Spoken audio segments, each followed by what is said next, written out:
Hello, and welcome to the 404 Media Podcast, where we bring you unparalleled access to hidden worlds, both online and IRL.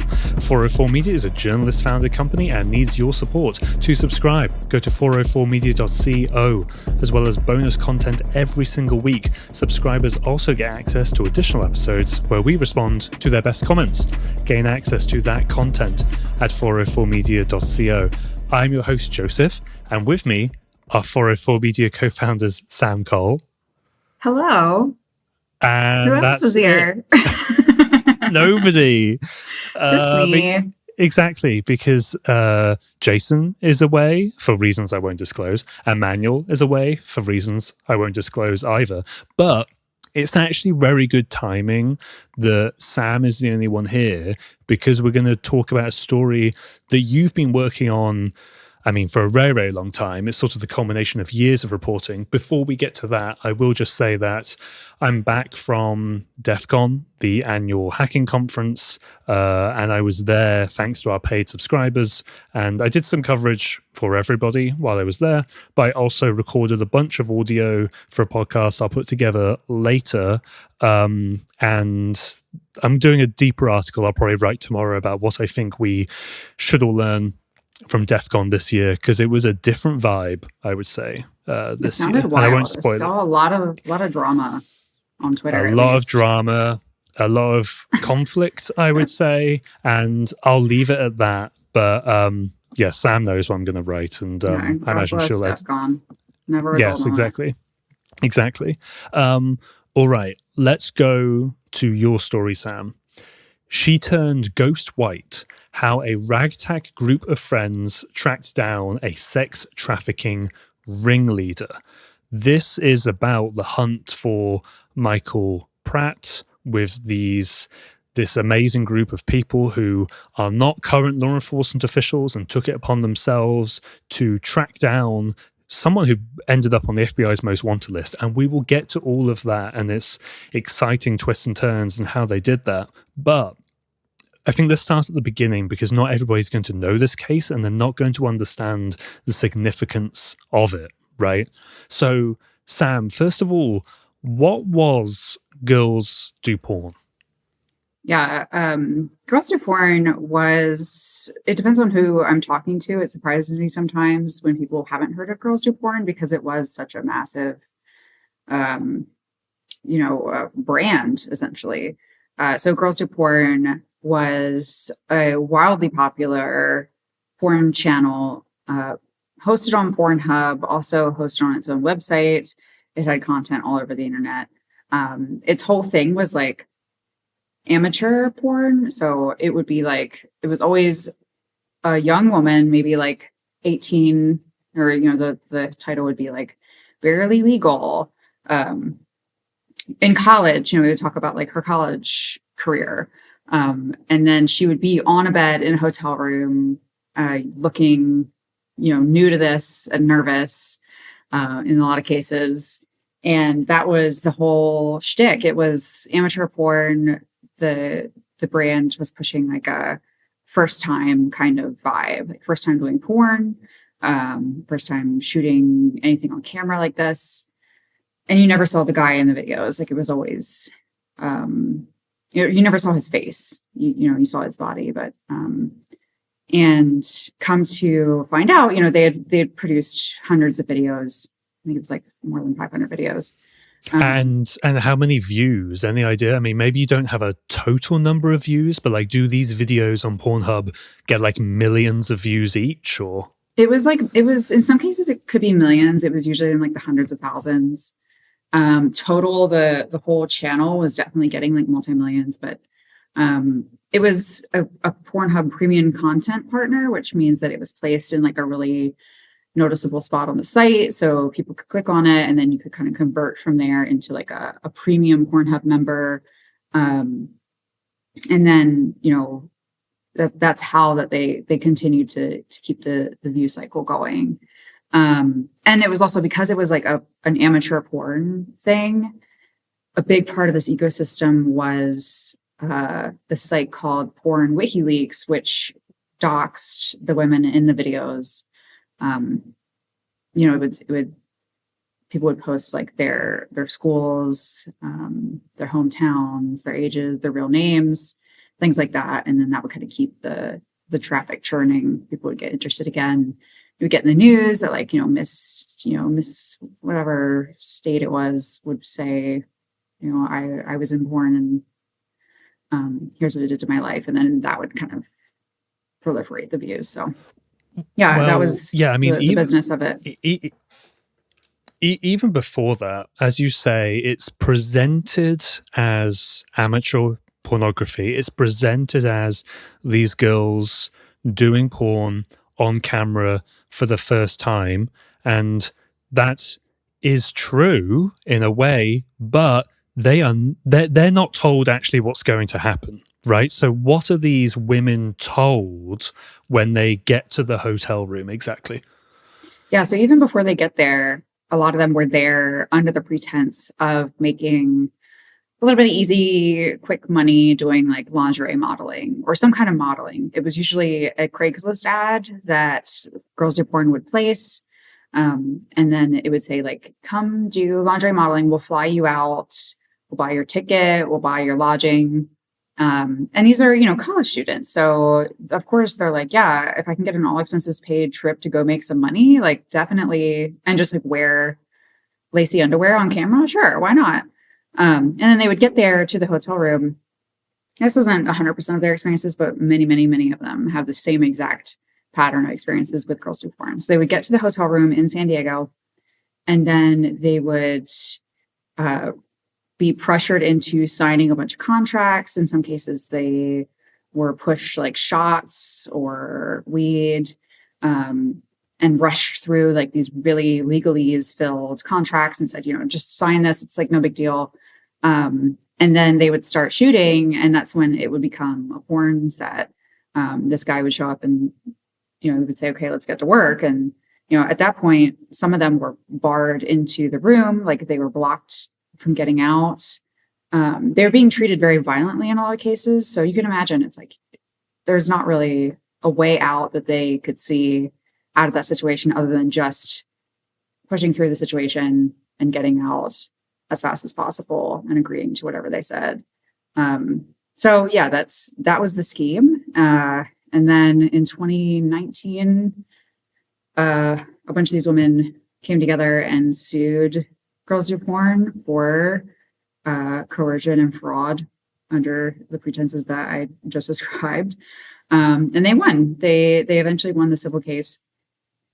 They won in 2019. The lawsuit really started back in like 2015, where the lawyers that are in this story that I recently wrote really started investigating this. But that's when the judgment came down. And then at that point, that's when the FBI said, okay, this is now like a federal sex trafficking case that we need to prosecute as such.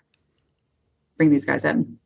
Well, yes. I mean, you mentioned this civil case that starts where these women, are saying that they were misled, obviously. I remember one of the other things was like, yes, as you described, they're sort of told early on, oh, it's just lingerie modeling. It's fine. It's nothing. They get there, as you say. And then, I mean, essentially not even coerced, forced in lots of ways to just have sex on camera against their will. Another one I think you've mentioned before is that they're told, oh yes, well now it is porn, but it's actually just going to be on VHS in like New Zealand and Australia. So, the distribution is not going to be that big of a deal. And of course they are lying, and it ends up on Pornhub, which is the biggest pornography site in the world, right? You mentioned Pornhub's involvement there, as in like they had some sort of a placement where the videos would be in a very premier spot on the Pornhub webpage. Can you just describe a bit more about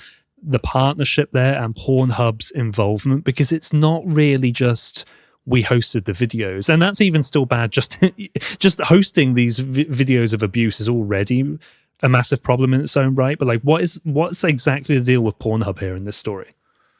Yeah, so this is something that Emmanuel and I started digging into in 2019 when this lawsuit went to trial, because in the trial brief and in the complaint, they talk about how Pornhub helped basically boost these videos of their abuse to the point where Pornhub was profiting off of them. So, yeah, it's an interesting and very, perverse and dark cycle. It's like, they have these videos out there. They don't want them out there. The more they try to get them taken down, the more these girls do porn guys say, too bad you signed some contracts.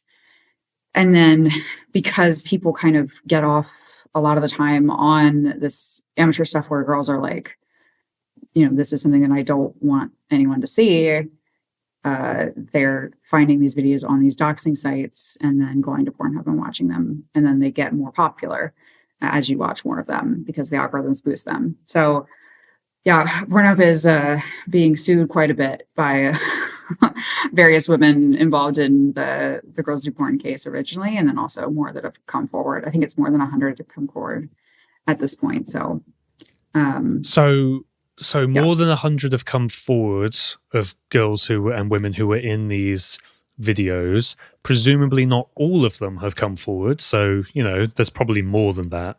Right, in total number of victims. When you say that Pornhub was making money and profiting from it, is that because there are ads running on the Pornhub website, and then as people watch these videos, ads get delivered? And is it basically like an ad traffic model? Is that how money is involved? Yeah, I mean, it's a big part of it is it's ads, and it's also just premium subscriptions because they were a premium content partner. They get a little bit, Girls Do Porn would get a little bit more money than another channel that's not a premium content partner by kind of doing that kind of content sharing or like that sort of, it's not quite revenue sharing, but it's like an incentive to keep making videos and then you share some of that profit with Pornhub in exchange for having like that premium placement on the site. You're converting people to subscribers basically by doing that, saying like, this is what you get if you're a subscriber to Pornhub Premium. You get access to a bunch of like exclusive stuff that you wouldn't, including Girls Do Porn content. Right. It's a weird ecosystem. Yeah, I mean, I honestly wasn't familiar with like how that premium model works, and like the sort of how the profits are shared, but that makes sense. So these women start fighting back. They join these lawsuits. Before we get to the criminal stuff, which we're going to get to, especially in the second half of the show, what do those civil cases look like? These women band together and they're suing Girls Do Porn, but they sue Pornhub as well? And sort of what is the outcome of those? Yeah, so in 2021, 50 women reached a settlement actually with MindGeek, which was the name of Pornhub's parent company. Now it's called ALO. But they reached a settlement that the terms of which are confidential still, as far as I know. They were at the time, but yeah, they. So we don't know how much money it was for. No, I mean, they like basically MindGeek put out a statement that was like, we have zero tolerance for illegal content. We were working on being committed to, yada, yada, internet safety. And then since then, in that, but slightly before then, and then, as this trial was ongoing, and then now today, Pornhub has changed a lot of its moderation policies. And I think in large part because of the Girls Do Porn case, because this was such an incredible shitstorm for them that they didn't take down a lot of the videos that these women asked them to initially, and then got sued for it. And then, have all these damages stacking up against these women that they're blaming Pornhub for. Pornhub is now a very different website than it used to be, not just because of that, but I think that was a big factor of it. It was definitely the most high profile case of moderation failure within Pornhub. I think a lot of people didn't really realize that moderation was a tricky subject for Pornhub until the Girls Do Porn case. Right. People realized, wow, there might be stuff on Pornhub that shouldn't be, that people don't want there. So before they successfully were sued by the women and their lawyers, was Pornhub aware of these videos? Because as you suggest, like the women had reported them saying, hey, I'm in this and I didn't consent to it, I presume, right? Like, so Mhm. they've been reporting it. The first question, was Pornhub aware? And it seems they were. And second of all, like, why were they not taking the videos down then before getting sued? Yeah, I mean, it's hard to say definitively what Pornhub did and it didn't know, honestly. Um, I obviously the women who are suing Pornhub claim that Pornhub knew, and they have a lot of evidence for Pornhub knowing.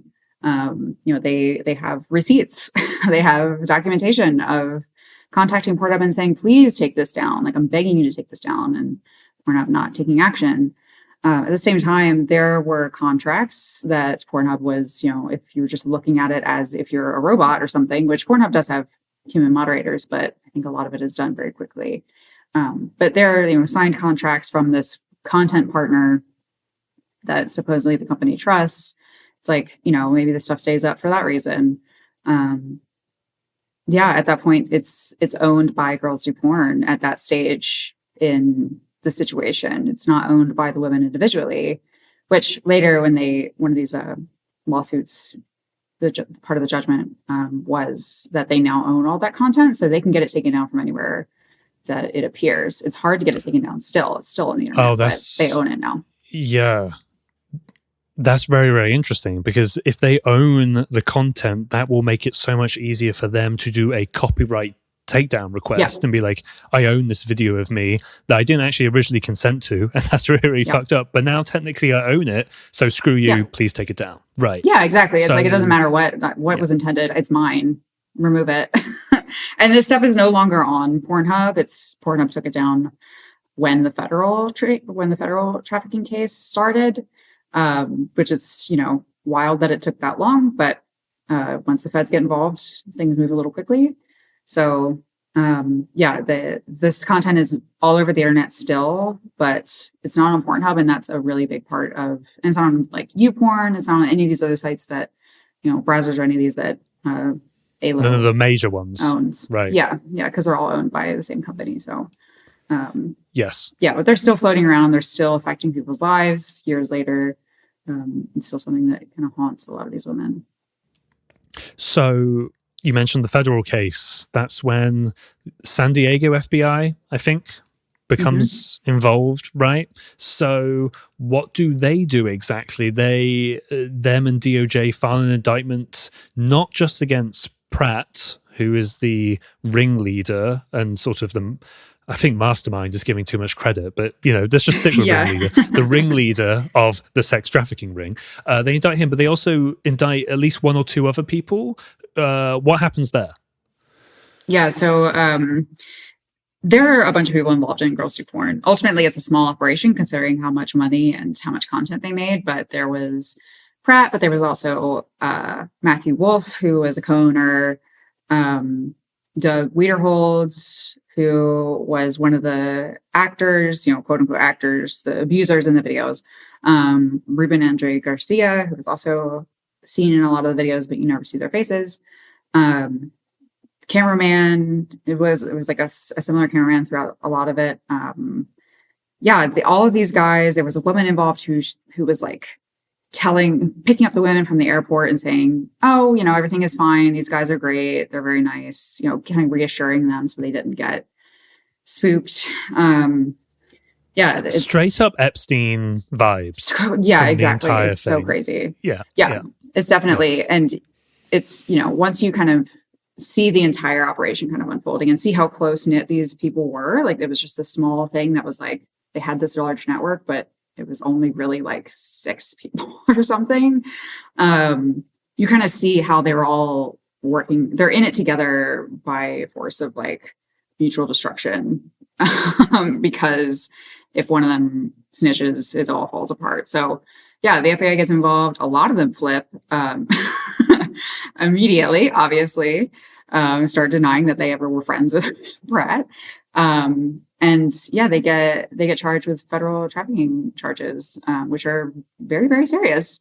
It's recent enough that, it's like these people could serve, anywhere from a couple of years to, I don't think any of them are actually going to serve life, to be fair and honest, but like Pratt maybe might actually. I mean, he became a wanted fugitive immediately. He ran as soon as these indictments started coming down. While the civil trial was ongoing, he fled the country and started, his life on the run for several years. So he's got it coming to him. Well, time. that's exactly. Well, let's leave it there because that leads perfectly into your piece that we published just today, which is about what happened when he went on the run and this group of people tried to track him down. We'll be right back after this.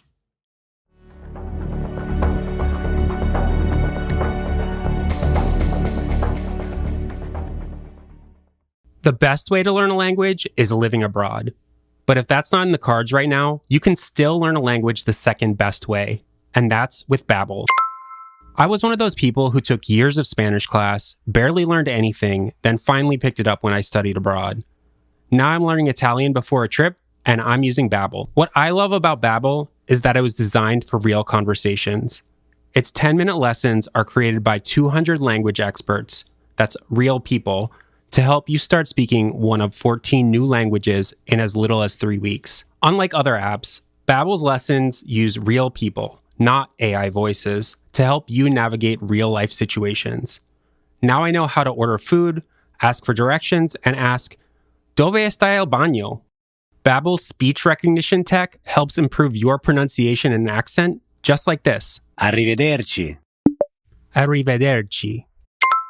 One study found using Babbel for just 15 hours is equivalent to a full semester at college.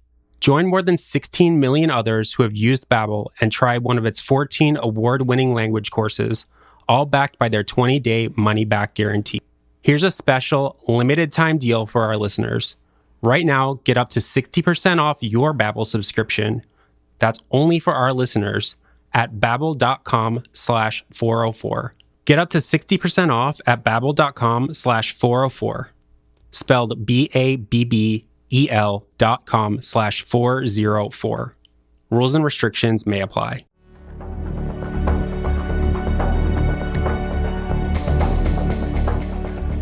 All right, and we are back to talk about the actual story from this week. I'll read the headline again. She turned ghost white, how a ragtag group of friends tracked down a sex trafficking ringleader. So to set the scene again, Michael Pratt, the ringleader of Girls Do Porn, is facing a civil suit and now a really, really big one, a criminal one from the FBI. He goes on the run. Where do people think he's gone to New Zealand, where he's born? Like, what's the status of sort of knowing his whereabouts, or do we have no idea? I mean, there's a list of places where he might be from the FBI because at this point they're enlisting the help of everyone.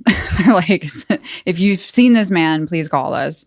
They're putting out posters. So he could have been in New Zealand. That's one of the theories that they have.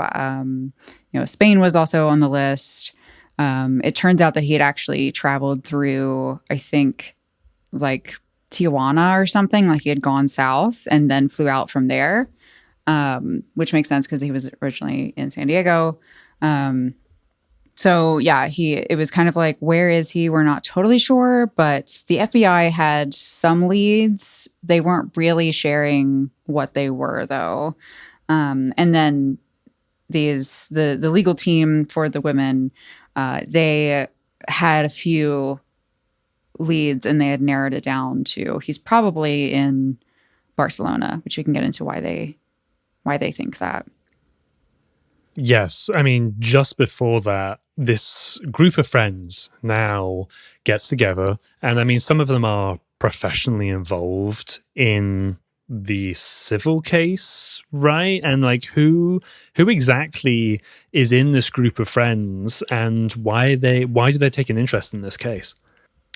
Yeah. So we have Brian Holm, which is he's the lawyer for the civil case. One of the lawyers for that case, who eventually, becomes like the lead lawyer in this case. And he's been looking into Girls Do Porn for years, since like 2015.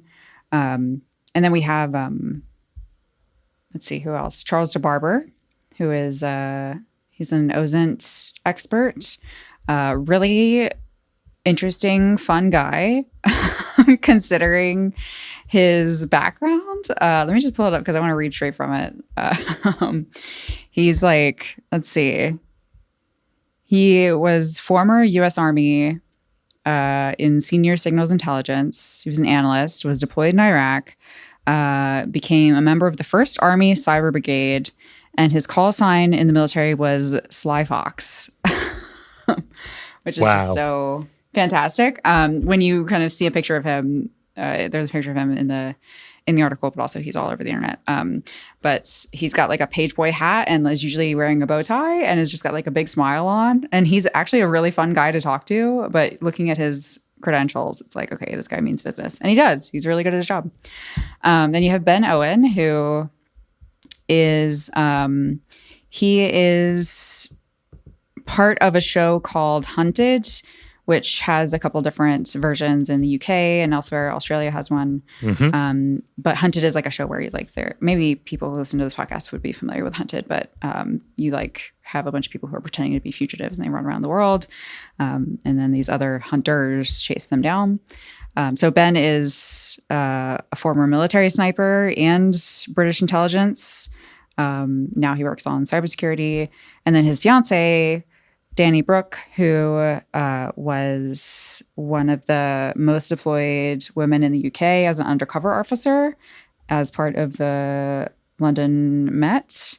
She joined when she was 18, and she would go and infiltrate organized crime groups and kind of live as one of them. So real badass. And then we have her daughter, Amelia, who's a teenager, and she stepped in when their original Spanish translator fell through. So none of them speak fluent Spanish or fluent enough to get around doing the kind of human intelligence that they needed to do. So she came along and was a huge help because she could go into these spaces that they maybe wouldn't be trusted in or couldn't as this young woman and just say, hey, we're looking for this guy who's done a bunch of sex crimes.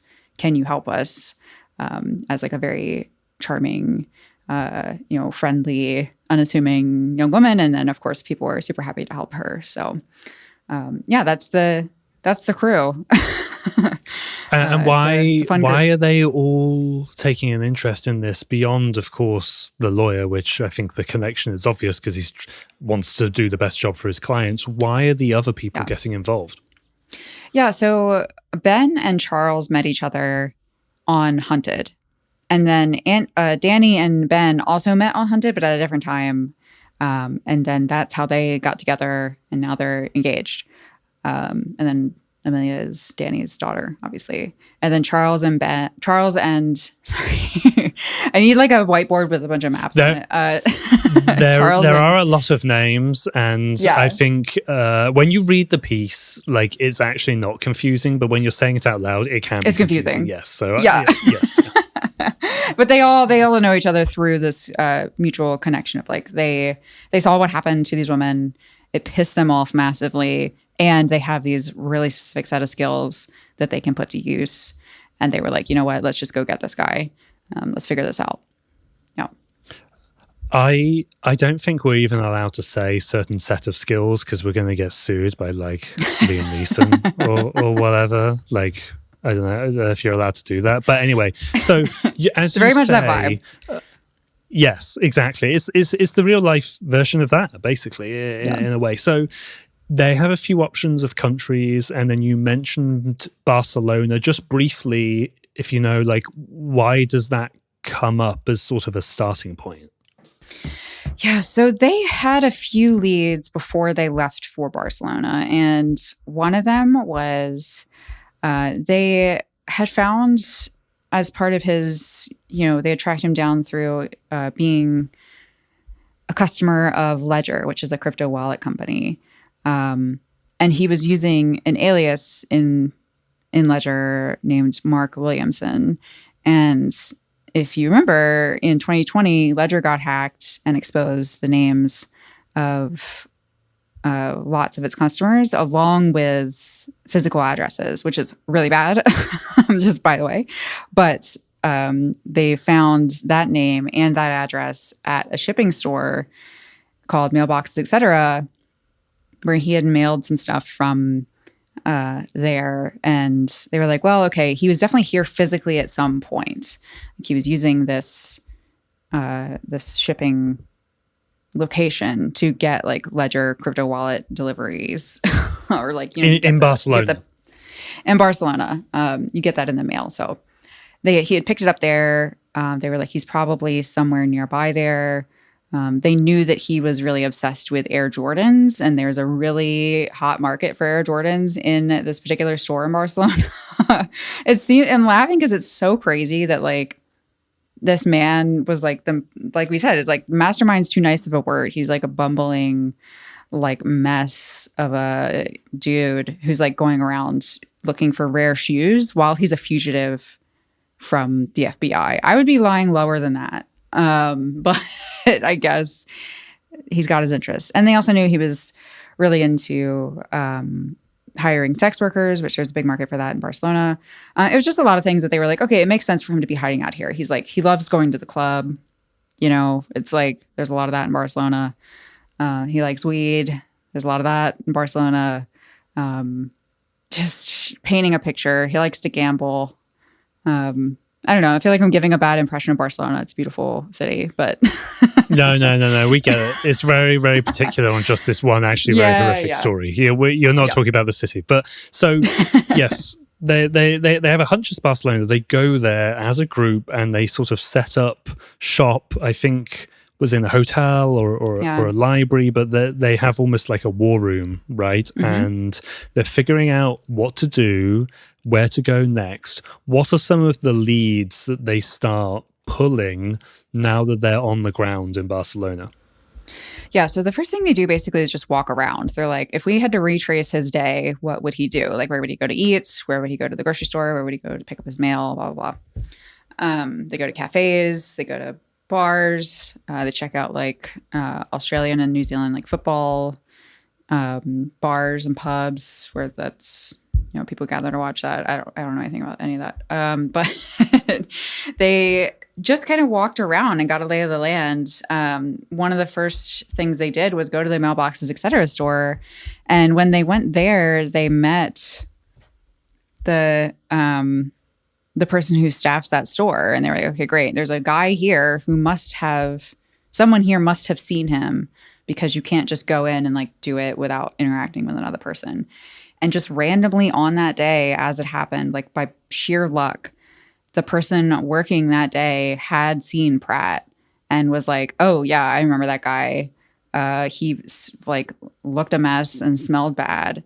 We got our guy. That's him. They were like, oh my, and they were like, holy shit, there he is. That's a perfect description of him. And everyone that, like, so many people that they talked to who had like physical, like, eyes on Pratt at some point described him that way. It was like disheveled, was carrying around a lot of cash, like in a nice designer bag, like a Louis Vuitton bag, but looked like he doesn't shower or bathe and smells weird. And yeah, it's just like a creepy dude. I love Charles had a great quote in this story. He was like, if you look at his picture and look in the mirror 3 times and say moist, that's who appears as Pratt. So, gross.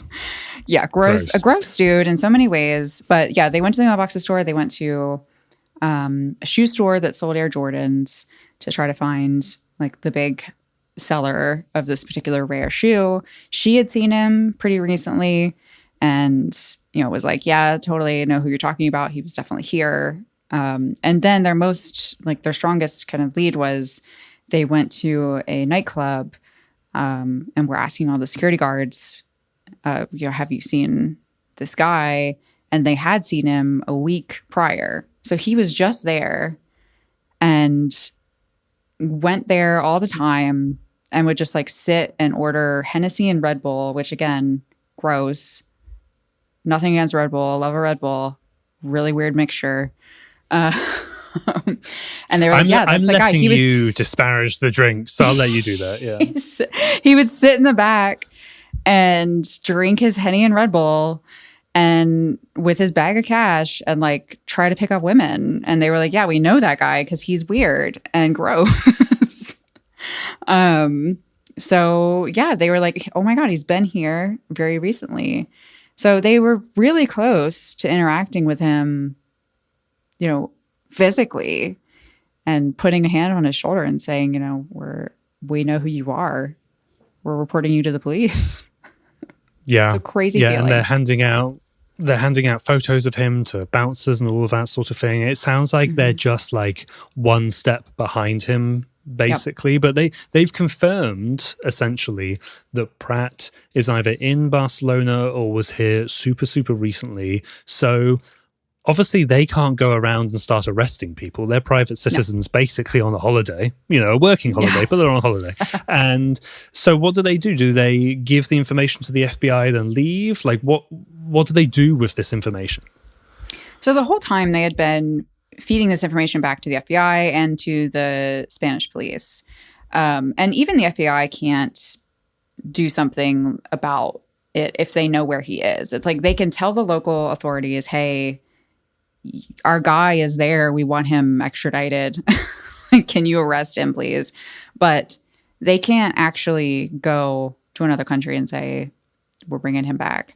So they were really reliant on the Spanish police force, which, I mean, they had a lot to say about the Spanish police, and none of it was particularly positive. They were very frustrated by the fact that they hadn't gotten any of this information. And whereas if they showed up just at random, not random, but like they just showed up and got lucky several times in a row. Whereas the police really were kind of sitting on their hands about this. So yeah, they passed all the information along, especially like the ID that they got from the mailboxes store. And they said, you know, please do what you will with this, but you know, this is all we can do. So they went home. They kept at it. You know, home kept working for the victims.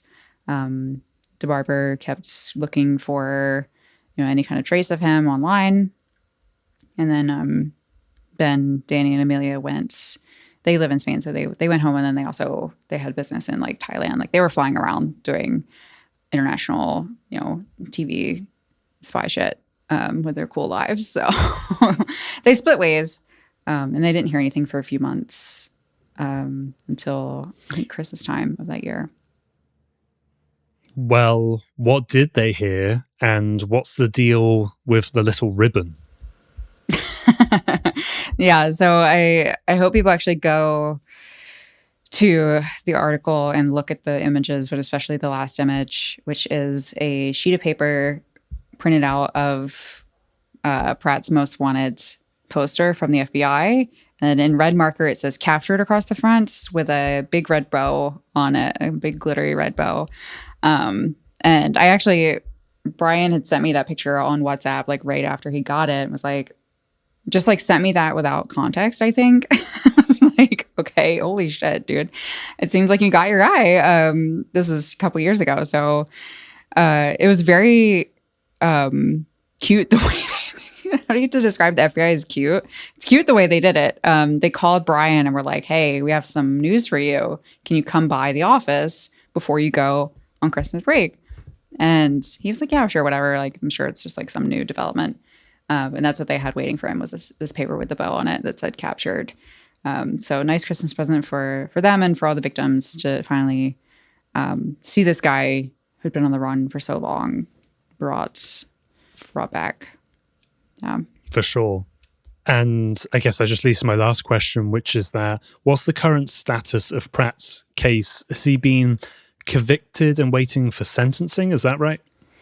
He was extradited, and then he's waiting for a trial setting date. So it's like a day where he'll appear to get the day where he will be sentenced. So, and that date is September 6th for now. It was earlier. It just keeps, the legal system is ridiculously slow in a lot of ways. That's just how it is. Is how it is. But like, it's, you know, we don't know yet when he's going to get sentenced. They're trying to make it a speedy trial. It's like, this shouldn't be a complicated jury trial. But, you know, we'll just wait and see what happens to him. But we'll find out. We'll find out when we'll find out on September 6th. Yes. Well, I really, really do urge everybody to go read the piece. Even in 30 minutes, we could barely just scratch the surface of what happened in this hunt for this FBI's, one of the most wanted people, literally offering money for information that would lead to his capture. So definitely go check that out. And all of, the primary photos that Sam got in there as well. Please go have a read, and check it out. If you are listening to the free version of the podcast, I will now play us out. But if you are a paying 404 Media subscriber, we're going to quickly talk about hackers and Airbnb hopping. You can subscribe and gain access to that content at 404media.co. As a reminder, 404 Media is journalist-founded and supported by subscribers. If you wish to subscribe to 404 Media and directly support our work, please go to 404media.co. You'll get unlimited access to our articles and an ad-free version of this podcast. You'll also get to listen to the subscribers-only section where we talk about a bonus story each week. Another way to support us is by leaving a 5-star rating and review for the podcast. That stuff really does help us out. This has been 404 Media.